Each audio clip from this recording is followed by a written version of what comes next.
Varicose vein जो होती हैं ये नॉर्मली लोअर लिम्स में होती हैं, मतलब टांगों में होती है। ये मेनली सेफनस वेन को इफेक्ट करती है, मतलब जो सेफनस वेन है, ग्रेट सेफनस वेन है और स्मॉल सेफनस वेन और जो उसकी ट्रिब्यूटरीज होती हैं, ब्रांचेस होती हैं, ये नॉर्मली वेरिकोज वेन इस वेन में पाई जाती है। होता क्या है कि हमारी वेन में एक वाल्व्स लगे होते हैं जिनको हम वन वे वाल्व बोलते हैं। ग्रेविटी की वजह से या हम जब ज्यादा देर खड़े रहते हैं या टांगे लटका के बैठते हैं तो ग्रेविटी की वजह से ब्लड जो है वो नीचे की तरफ चला जाता है टांगों में, और जो ये वाल्व्स होते हैं इनके थ्रू ये ब्लड जो है ये वापस ऊपर आ जाता है बॉडी के। लेकिन जब ये वाल्व्स हमारे डिसफंक्शन हो जाते हैं या वाल्व्स हमारे खराब हो जाते हैं तो जो ग्रेविटी की वजह से ब्लड नीचे टांगों में गया है वो प्रॉपरली ऊपर के पार्ट में नहीं आ पाता है। ये जो वेन्स होती हैं ये स्वेल करना शुरू कर जाती हैं, इनमें ब्लड जो है वो इकट्ठा होना शुरू हो जाता है और ये नसें फूलना शुरू कर देती हैं।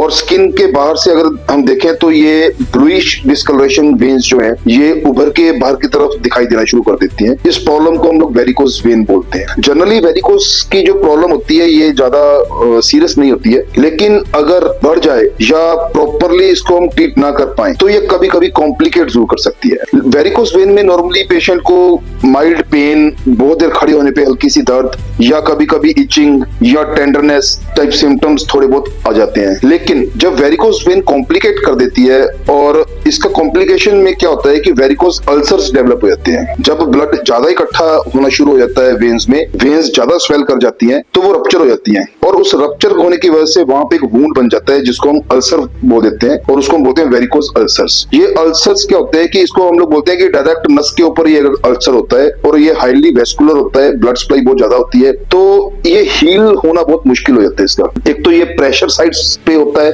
नॉर्मली ये होता है हमारे एंकल जॉइंट के अंदर की तरफ या जो हमारी टांग है, नीचे का घुटने से नीचे की टांग है, उसके फ्रंट साइड पे ये वेरिकोज अल्सर्स डेवलप होते हैं और इनको हम लोग नॉर्मली बोलते हैं प्रेशर साइड्स। हमेशा इनके ऊपर प्रेशर रहता है, तो ये वूंड जो है एक तो प्रेशर साइड्स के ऊपर है और एक हाईली वेस्कुलर है, तो ये इनको ठीक करना एक बहुत बड़ा चैलेंज बन जाता है। इसको हम लोग बोलते हैं कि नॉन हीलिंग वूंड है ये नॉन हीलिंग अल्सर्स होते हैं ये। लेकिन आयुर्वेद में इनको ठीक करना बहुत इजी है। इसके लिए आयुर्वेद में और पंचकर्मा में एक यूनिक ट्रीटमेंट को हम लोग फॉलो करते हैं जिसको हम बोलते हैं लीच थेरेपी। लीच मींस जोंक, जो जलोक होती है या जोंक बोलते हैं, वो एक बहुत ही यूनिक क्रिएचर है भगवान का।